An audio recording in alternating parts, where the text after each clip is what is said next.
এই বিষয়টা নিয়ে সোশ্যাল মিডিয়াতে যেভাবে আলোচনা চলছে আমি অনেকটাই বিব্রত। বিশেষ করে অনেকে লেখালেখি করছেন, অনেকগুলো মিডিয়াতে উঠে এসেছে। বিষয়টাকে অনেকে যেভাবে চিত্রায়িত করছেন আসলে এরকম না। আমি একটু খোলাসা করি। আমাকে শিক্ষার্থীদের তরফ থেকে একজন ফোন দিয়ে বললেন যে অনেকে আপনাকে উপদেষ্টা করার ব্যাপারে মতামত দিচ্ছেন, আপনি কি বলছেন, আপনার মতামত কি? আমি তখন পরিষ্কার জানিয়েছি, দেখেন আমি এটার জন্য নিজেকে উপযুক্ত মনে করি না, এর চাইতে অনেক উপযুক্ত মানুষ আছেন আলহামদুলিল্লাহ। তখন আমি কয়েকটা নাম প্রস্তাব করি।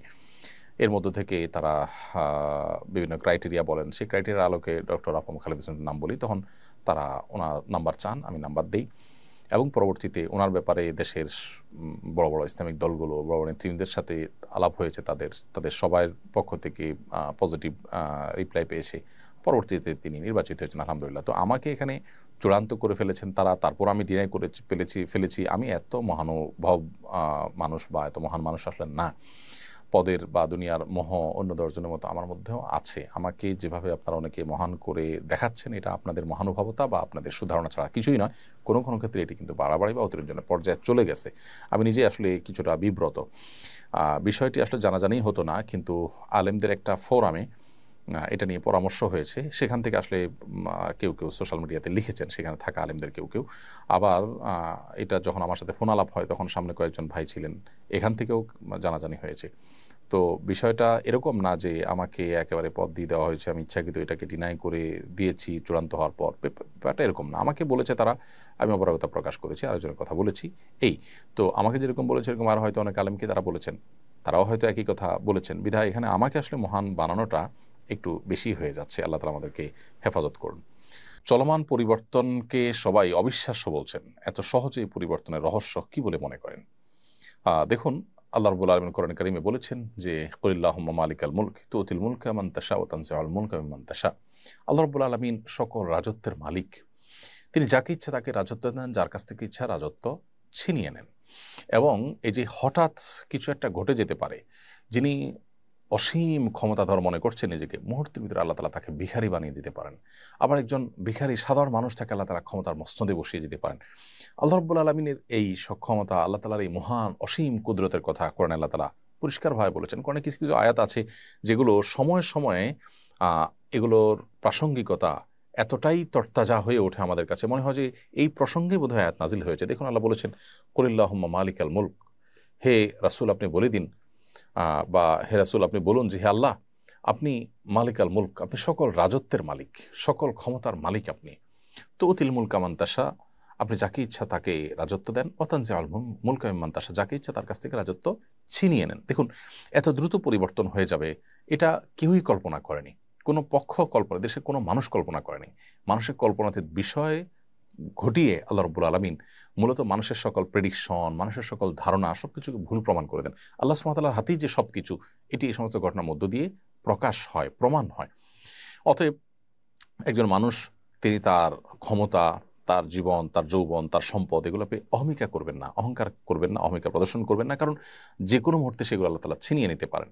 আবার অন্য কারো সেগুলো না থাকার কারণে তাকে তাচ্ছিল্য করবেন না, কারণ যে কোনো মুহূর্তে আল্লাহ তাকে দান করতে পারেন। এই শিক্ষাটা যদি আমাদের জীবনে ধারণ করতে পারতাম, তাহলে আমাদের জীবনটা অনেক সুন্দর হয়ে যেত, আমরা আল্লাহর খাস বান্দা হয়ে যেতে পারতাম। সেই সাথে এই যে হঠাৎ পরিবর্তন হয়ে গেল, রহস্য কি? রহস্য মূলত এটাই যে আল্লাহ যখন ইচ্ছা তখন পরিবর্তন করেন। আমরা দেখি না যে অনেক মানুষ সুস্থ সবল স্বাভাবিক কোনো অসুবিধা নেই, হঠাৎ করে মারা গেলেন, আবার একেবারেই মরণাপন্ন একটা মানুষ বেঁচে গেলেন। তো এখানে আসলে কোনো বৈজ্ঞানিক ব্যাখ্যা কাজ করে না। মূলত আল্লাহ রাব্বুল আলামিন যে সবকিছুর ক্ষমতা তার হাতে, তিনি যে সবকিছু নিয়ন্ত্রণ করেন, এটার প্রমাণ হলো এই সমস্ত ঘটনাবলী। পাশাপাশি জুলুমের পরিণাম অত্যন্ত ভয়াবহ। আল্লাহ তাআলা বলেছেন কোরআন কারীমের মধ্যে যে লা তাহসাবান্নাল্লাহা গাফিলান আম্মা ইয়ামালুয যালিমুন, যারা জালিম তাদের ব্যাপারে আল্লাহ তাআলা গাফেল উদাসীন হয়ে আছে এমনটি তোমরা মনে করো না।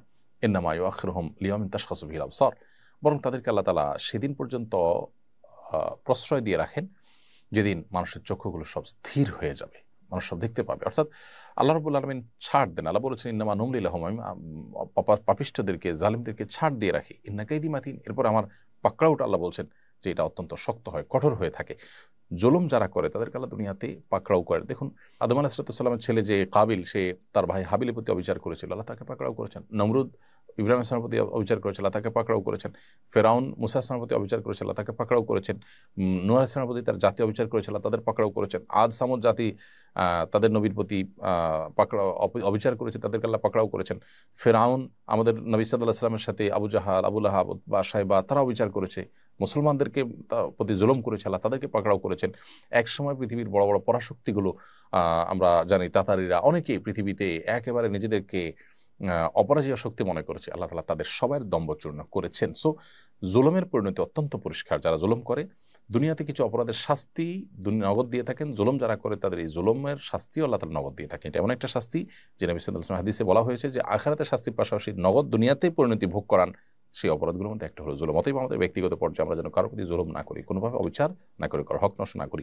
এই যে হঠাৎ করে পরিবর্তন আল্লাহর কুদরতের প্রকাশ এবং জুলুমের পরিণতি ভাবেই আকস্মিকভাবে চলে আসে। কোরআনে বিভিন্নভাবে আল্লাহ তাআলা বলেছেন যে তারা কি নিশ্চিন্ত হয়ে গেল যে হঠাৎ করে আল্লাহর আযাব তাদেরকে পাকড়াও করবে, আল্লাহর পাকড়াও এসে যাবে হঠাৎ করে, এই ব্যাপার মানুষ নিশ্চিন্ত হয়ে গেছে। পরিস্থিতি যেটা তৈরি হয়েছে সম্পূর্ণ আল্লাহ তাআলার ফয়সালা এখানে ছিল, আল্লাহ তাআলার সিদ্ধান্ত এখানে ছিল।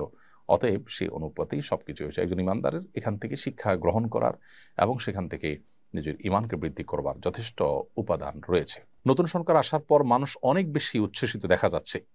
অনেকেই তো এটাকে আল্লাহর প্রদত্ত নিয়ামতও বলছেন। এগুলো কি বাড়াবাড়ি নয়?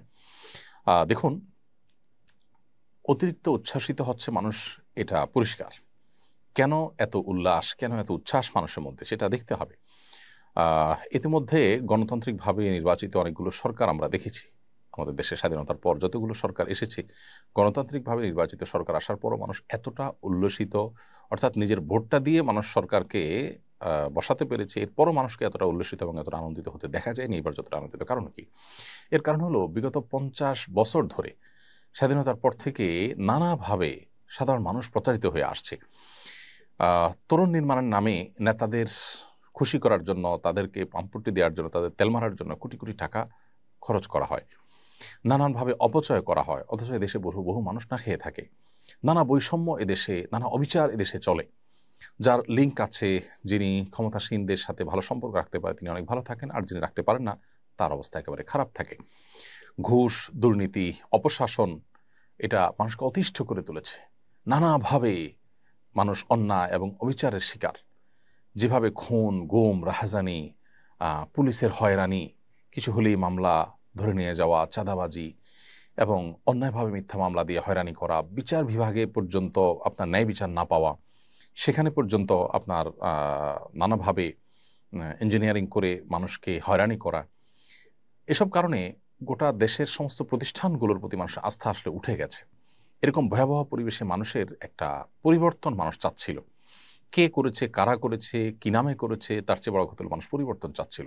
তরুণরা সেই চেষ্টা করেছে এবং তরুণদের একটা ন্যায্য দাবি ছিল এবং তাদের প্রতি মানুষের একটা আস্থা তৈরি হয়েছে যে তাদের কমিটমেন্ট ছিল, তারা খুবই কনফিডেন্ট ছিল, সেটা দেখে মানুষ আস্থা তৈরি হয়েছে। সবচেয়ে বড় কথা হলো যে মানুষ যখন দেয়ালে পিঠ থেকে যায় তখন আসলে খড়কুটা ধরে মানুষ বাঁচতে চায়, সেখানে তরুণরা তো যথেষ্ট আস্থার জায়গা তৈরি করতে পেরেছে। সো এই জন্য মানুষের মধ্যে অনেক উচ্ছ্বাস উল্লাস দেখা যায়। কিন্তু আমরা বাঙালি সবসময় হুজুগে, আমরা যখন খুশি হই তখন অনেক বেশি হয়ে যাই, যখন বেজার হই তখন অনেক বেশি বেজার হয়ে যাই। যাকে মাথায় তুলি তাকে মাথায় তুলে অনেক বেশি তুলে ফেলি, আবার যাকে ফেলে দেই তাকে একেবারে পায়ের নিচে ফেলে দিই। এটা আমাদের একটি সমস্যা বলতে পারেন। তো এই জন্য অতিরিক্ত বাড়াবাড়ির জায়গা থেকে আমরা এটাকে আল্লাহর নেয়ামত বা আল্লাহ প্রদত্ত ডাইরেক্ট এরকম কিছু বলছি। হয়তোবা আল্লাহ তাআলা এটা আমাদের প্রতি অনুগ্রহ করেছেন, সেজন্য দিয়েছেন, মাজলুমের প্রতি রহম করেছেন আল্লাহ তাআলা। আবার হয়তো এটা আমাদের জন্য নতুন কোনো ফাঁদ, কি যে হতে যাচ্ছে বা এটার পরিণতি কি দাঁড়াবে সেটা আসলে এই মুহূর্তে মন্তব্য করা কঠিন। তবে আমরা আশাতে করবো অবশ্যই ভালো কিছু আল্লাহ তাআলা যেন দান করেন আমাদেরকে। অতএব এই বাড়াবাড়িটা আমাদের করা যাবে না। বিগত 50 বছর ধরে মানুষ যে নিগৃহীত, মানুষের যে জীবনের নিরাপত্তা, মানুষের খাদ্যের নিরাপত্তা, মানুষের ন্যায় বিচার পৃথিবীর অন্যান্য দেশে যেরকম মানুষ পায় নিশ্চিন্তে, সেরকমটি বাংলাদেশে হয়নি। মানুষের খাদ্য, মানুষের পানীয়, মানুষের ঔষধ নিরাপদে কিনতে পারবে, ভেজালের কোনো টেনশন থাকবে না, এরকম বিষয় হয়নি। আপনি অন্যান্য দেশগুলো যেগুলো আছে, আমাদের এশিয়ার যে মধ্য এশিয়ার যে সমস্ত বা দক্ষিণ এশিয়ার যে সমস্ত দেশগুলো আছে, এই দেশগুলোতে আপনি দেখবেন যে এই বিষয়গুলো নিশ্চিত করা হয়েছে। এমনকি অর্থনৈতিকভাবে আমাদের পর্যায়ের অনেক দেশ আছে যে দেশগুলোতে খাদ্যে ভেজাল দেওয়া, পানিটা নিরাপদ, আপনার পানিতে ঝামেলা থাকা বা অস্বাস্থ্যকর পানি, তারপরে ওষুধে ভেজাল, এগুলো মানুষ কল্পনা করতে পারে না। ন্যায় বিচার সেখানে আছে, প্রতিষ্ঠা করা হয়েছে, আমাদের এই দেশটিকে নানাভাবে নিজেদের স্বার্থের জন্য প্রতিষ্ঠানগুলো ধ্বংস করে এমনভাবে শেষ করা হয়েছে যে মানুষ আসলে আল্লাহর কাছে ফরিয়াদ করছে রীতিমতো। সো এই নতুন যে সরকার আসলো, এ আসার পর মানুষের প্রত্যাশাও সেজন্য অনেক বেড়েছে, মানুষের উল্লাস অনেক বেশি। তবে উল্লাস না করে আল্লাহর কাছে শুকর আদায় করা উচিত, আমাদের অহংকার করা উচিত নয়। কারণ অহংকারকে আল্লাহ তাআলা একেবারেই পছন্দ করেন না।